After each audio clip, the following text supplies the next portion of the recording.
कविता लिखने नहीं आती, चीखें लिखती जाती हूँ। देश मेरा जल रहा है, आग लगी है सीने में। देश मेरा जल रहा है, आग लगी है सीने में। हुक्म मेरा सब व्यक्त है, हुक्म मेरा सब व्यक्त है, खून बेटियों का पीने में। देश मेरा जल रहा है, आग लगी है सीने में। और मैं आदरणीय अतिथिगण, आजाद हिंद बाल युवा क्लब के प्रबंधक और हमारे प्यारे ग्रामवासियों, आप सभी को मेरा सादर प्रणाम। मैं स्मृति सिंह आज आप सभी के समक्ष बेटी बचाओ बेटी पढ़ाओ के विषय में आप सभी के समक्ष बोलने जा रही हूँ। और मैं अपनी वाणी को शुरुआत करने से पहले दो पंक्तियों से शुरुआत करूंगी कि जिम्मेदारियों का बोझ जब परिवार पे पड़ा तो ऑटो रिक्शा ट्रेन को चलाने लगी है बेटियां। ऑटो रिक्शा ट्रेन को चलाने लगी है बेटियां। साहस के साथ अंतरिक्ष तक भेज डाला, साहस के साथ अंतरिक्ष तक भेज डाला। अब युद्धक विमान भी उड़ाने लगी है बेटियां, युद्धक विमान भी उड़ाने लगी है बेटियां। और कितने उदाहरण दूं, और कितने उदाहरण दूं।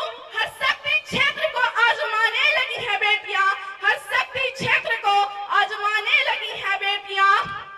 यहाँ तक कि वीर की शहादत में अर्थी को कांधा लगाकर शमशान तक जाने लगी है बेटियां, शमशान तक जाने लगी है बेटियां। जोरदार तालियां। तो हम अपनी संभाषण की ओर बढ़ते हैं।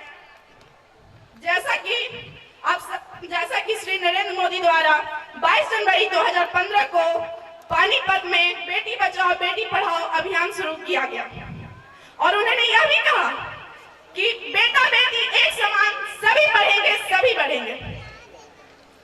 अब आप सोच रहे होंगे कि संभाषण की आवश्यकता ही क्यों पड़ी, क्यों पड़ी? क्योंकि बेटियों को नीचा दिखाया जाता है।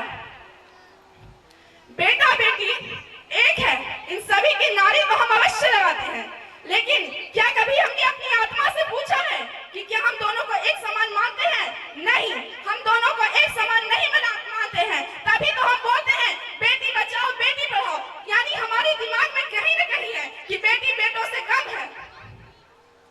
हमारे समाज में कई ऐसे तत्व शामिल हैं जो बेटी को बेटे के समान नहीं मानती। अगर वो यदि ऐसा सोचते हैं तो मेरा प्रश्न है उन लोगों से कि वे यदि ऐसा सोचते हैं तो अपनी पत्नी के इलाज के लिए महिला डॉक्टर ही क्यों ढूंढते हैं? क्या है आपके पास कोई जवाब? जी नहीं, आपके पास नहीं होगा। कहने को तो इस नारी की लंबी जुबान की हर कोई शिकायत करता है, फिर कोई क्यों नहीं गूंगी लड़की से विवाह करने को तैयार होता है? फेसबुक के बारे में तो सुने ही होंगे। जी हाँ, फेसबुक के सीईओ मार्क जुकरबर्ग ने अपनी बेटी पैदा होने की खुशी में 99%, जी हाँ 99% दान कर दिया। और दूसरी तरफ हमारे देश के पिता अपनी बेटी की जन्म होने की चिंता में एक घड़ी तक पहनना छोड़ देते हैं और कहते हैं कि हमारा देश तरक्की कर रहा है। वाह रे वाह, अरे रिवाज है हमारे देश का, हमारे देश का रिवाज है।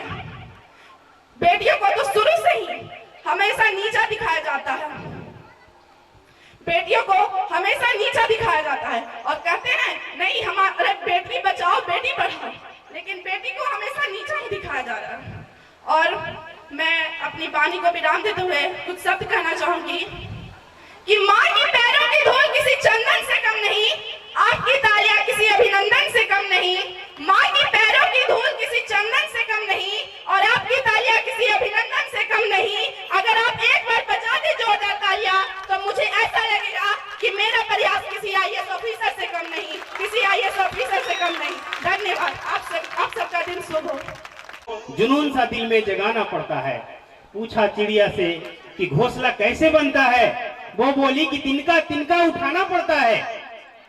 रख तू राह पे दो चार ही कदम, रख तू राह पे दो चार ही कदम, मगर जरा तबीयत से कि मंजिल खुद ब खुद चलकर तेरे पास आएगी। अरे वो हालात का रोना रोने वाले, ये मत भूल कि तेरी तदबीर ही तेरी तकदीर बदल पाएगी, तेरी तदबीर ही तेरी तकदीर बदल पाएगी। आगे मैं कार्यक्रम को आगे प्रगति